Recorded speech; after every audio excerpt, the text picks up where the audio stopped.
सुप्रभात कक्षायाः।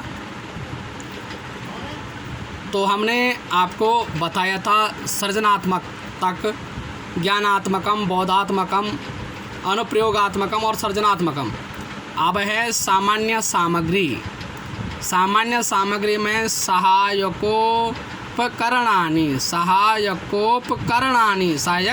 उपकरण में है पाठ्य योजक चिन्ह, पाठ्य पुस्तकम, हलंत, अल्पविराम, लपेट, श्यामपट, विसर्ग, सुधाखंडः, विसर्ग, अल्पविराम, मार्जनी, अल्पविराम, संकेत, यष्टि, अल्पविराम, आकुचन, जो चौन, आकुचन, श्याम फलकः, विसर्ग इत्यादि। तो सहायोपकरणानि, सहायक उपकरण, पाठ्यपुस्तकम, पाठ्यपुस्तक, लपेट, श्यामपटः, रोलर बोर्ड जिसे आप कहते हैं, सुधाखंडः, चौक जिसे आप कहते हैं, संस्कृत में चौक के लिए सुधाखंड कहते हैं, मार्जनी जैसे आप डस्टर कहते हैं, संकेत, व्यष्टि, संकेतक, पॉइंटर, डंडा जिसे आप कहते हैं, आकुचन, श्याम फलकः, और जैसे आकुचन, श्याम फलकः, रोलर बोर्ड इत्यादि। अब आता है फिर विशिष्ट सामग्री। विशिष्ट सामग्री में है नैतिक मूल्यों से संबंधित चार्ट।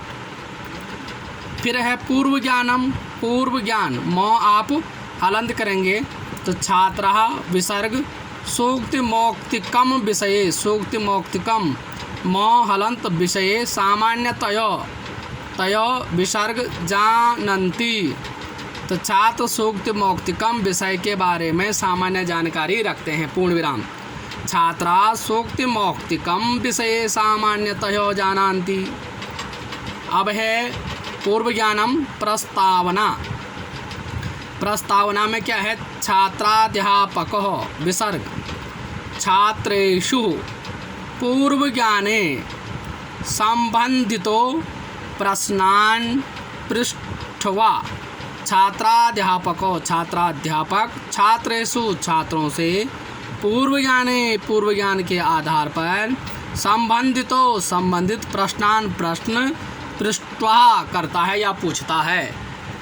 अब इसमें भी आप क्या करें, जैसे हिंदी में था छात्र अध्यापक क्रियाएं, छात्र क्रियाएं, हमने कहा था कि हम संस्कृत का रूप देंगे, बाकी सारा एक जैसा है।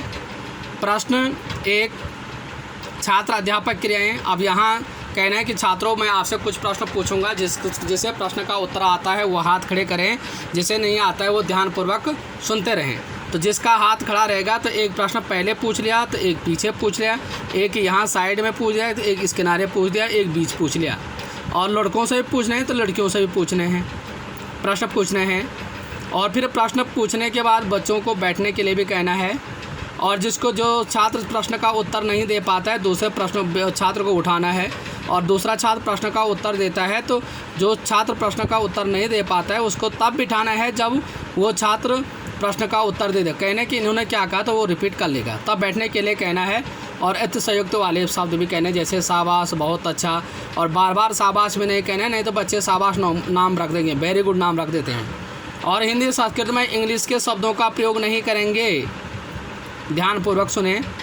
तो प्रश्न एक, छात्र अध्यापक क्रियाएं और छात्र क्रियाएं। प्रश्न एक, महर्षि वेदव्यासः, विसर्ग, कस्य ग्रंथस्य रचनाम् अकरोत्, प्रश्नवाचक।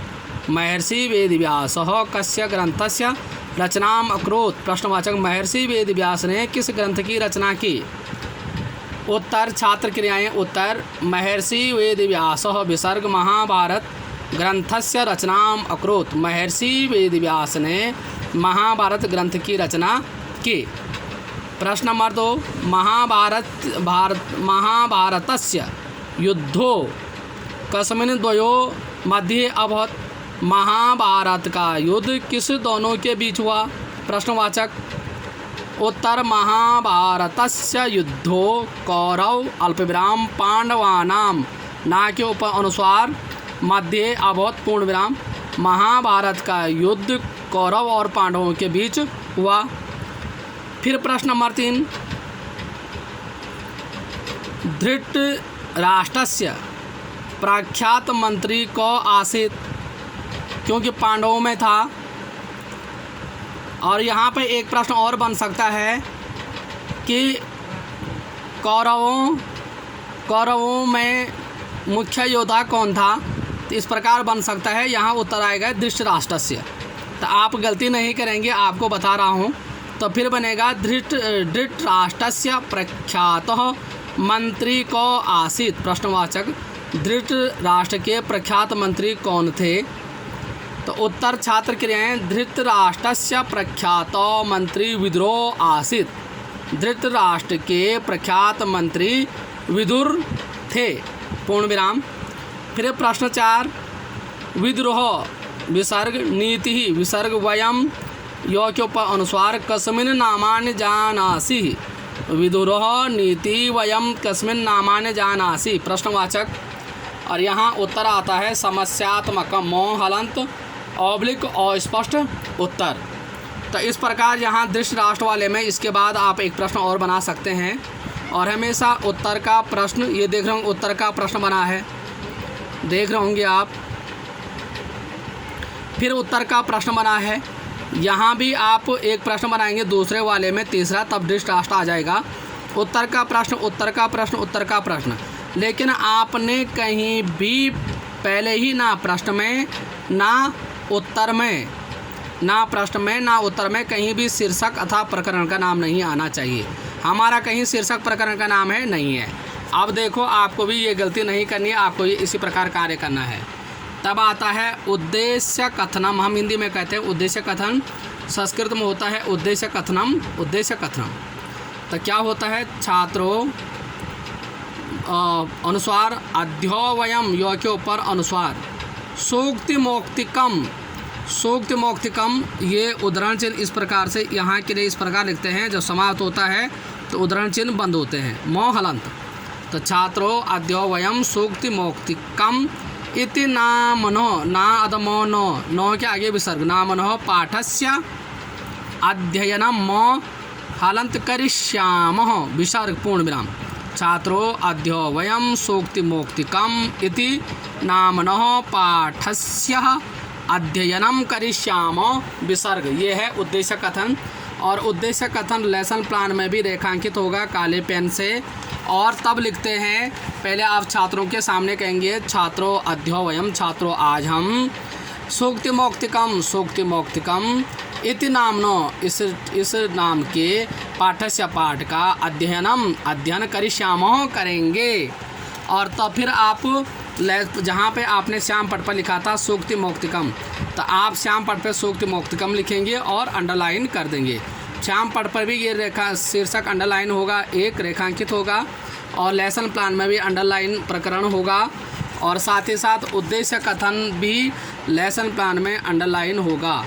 तो इस यहाँ तक का आप संज्ञान रखेंगे। और फिर ऐसे ही जिस प्रकार हिंदी पद्य का है, ऐसे ही जिस प्रकार हिंदी पद्य का की पाठ्य योजना है, ऐसे ही संस्कृत पद्य की पाठ्य योजना भी है। फिर है शिक्षण बिंदु, हिंदी में भी था।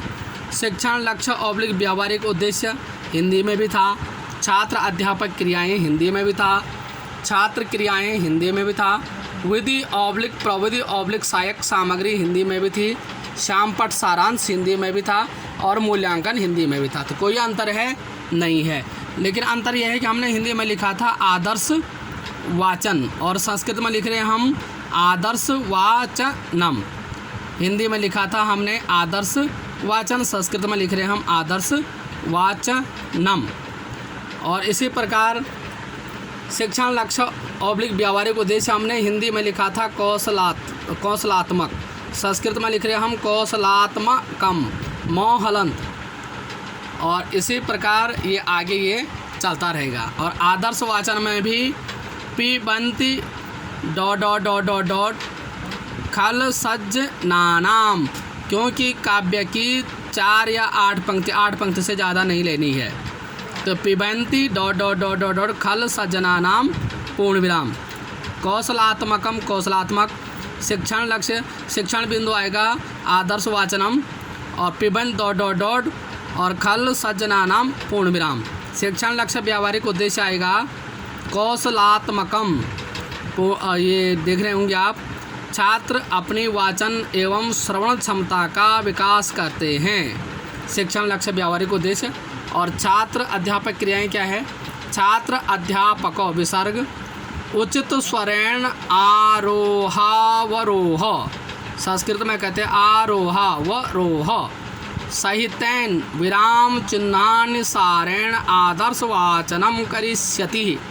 छात्राध्यापको छात्राध्यापक उचित स्वरेण उचित स्वर से, आरोहावरेण आरोह अवरोह के साथ, सहितेन साथ, विराम विराम, चिन्हानुसारेण चिन्हों को ध्यान रखते हुए, आदर्शवाचनम आदर्श वाचन करिष्यति करता है, पूर्ण विराम।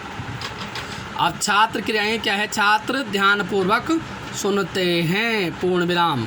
विधि ऑब्लिक प्रविधि ऑब्लिक सहायक सामग्री है स्पष्ट वाचन विधि, क्योंकि आदर्श वाचन हो रहा है, स्पष्ट वाचन विधि। श्याम पर सारांश कुछ नहीं है, मूल्यांकन कुछ नहीं है। अब यहाँ श्लोक पढ़ेंगे आप, लेकिन भाव के साथ जैसे काव्य में बताया था। तो आज का इतना ही।